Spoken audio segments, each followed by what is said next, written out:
Shalom, damai di hati, Bapak Ibu, saudara-saudari yang diberkati oleh Tuhan kita Yesus Kristus.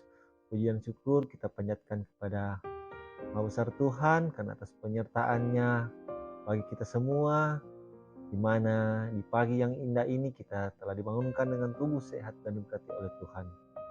Namun sebelum kita menjalani setiap tugas aktivitas kita di sepanjang hari ini, kita akan mengawalinya dengan membaca firman Tuhan serta merenungkan firman-Nya.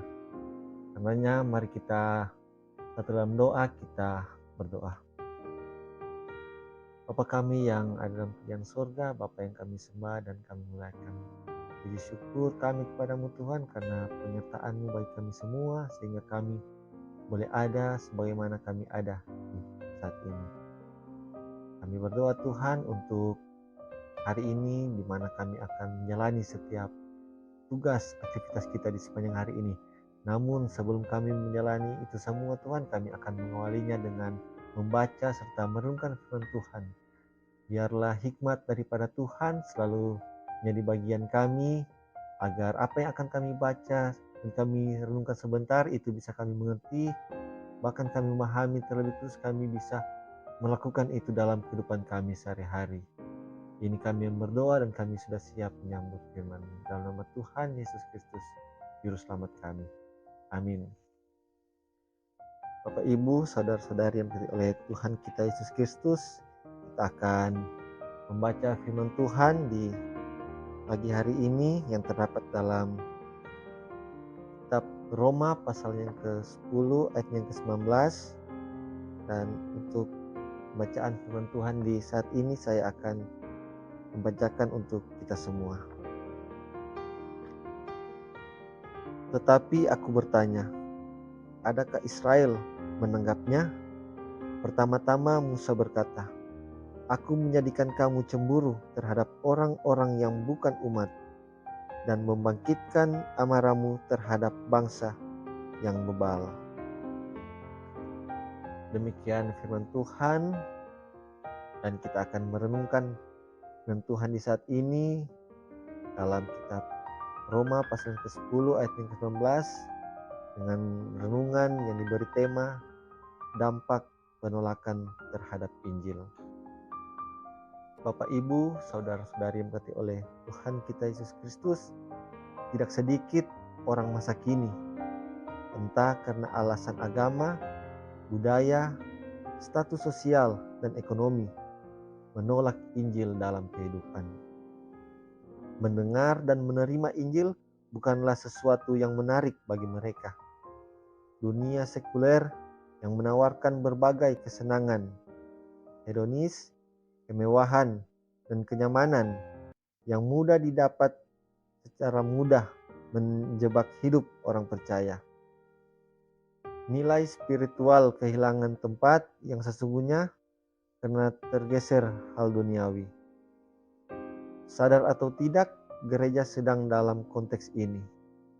Saudara-saudari yang diberkati oleh Tuhan kita Yesus Kristus, firman hari ini menggambarkan tentang situasi yang dihadapi oleh Rasul Paulus. Injil yang memberi jaminan dan kepastian hidup ditolak. Mereka tidak berusaha menanggapi kabar baik itu.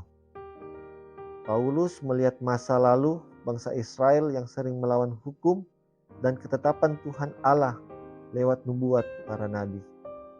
Kini ia berhadapan dengan kondisi yang sama, bahwa orang Yahudi menganggap Injil adalah batu sandungan, sementara orang Yunani memandang Injil sebagai sebuah kebodohan. Karena mereka berpaling ke Allah lain, Israel adalah bangsa pilihan. Mengapa Tuhan Allah cemburu, marah, dan memandang Israel sebagai bangsa bebal? Karena berpaling kepada Allah lain, dampaknya mereka sering mengalami penghukuman dan berulang kali ditawan dan diangkut ke negeri pembuangan. Hidup mereka menderita, krisis ekonomi berkepanjangan, negeri mereka hancur. Kehancuran umat Israel pada masa lampau harus jadi pelajaran bagi umat masa kini.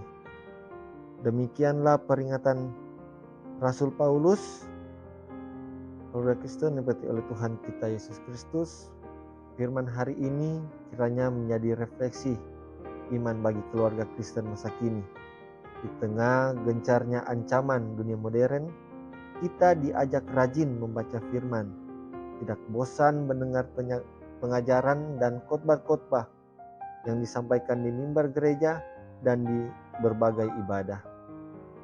Sebab jika semangat mendengar dan memahami firman mulai melemah, maka terbukalah peluang si jahat merampas hidup kita.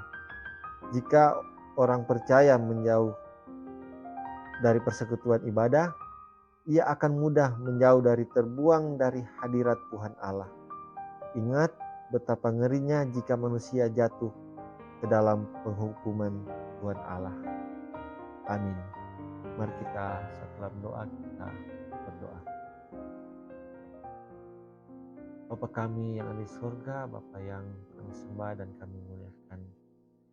Kami mengucap syukur, berterima kasih Tuhan karena atas penyertaan-Mu bagi kami semua, sehingga di saat ini kami boleh membaca serta merenungkan firman Tuhan. Biarlah Tuhan firman yang sudah kami baca dan kami dengar itu tidak kami dengar begitu saja, melainkan itu mendapatkan tempat di hati kami, terlebih itu bisa kami lakukan dalam kehidupan sehari-hari. Ini yang menjadi doa syukur sembahyang kami dalam nama Tuhan Yesus. Amin. Demikian ibadah kita di pagi hari ini.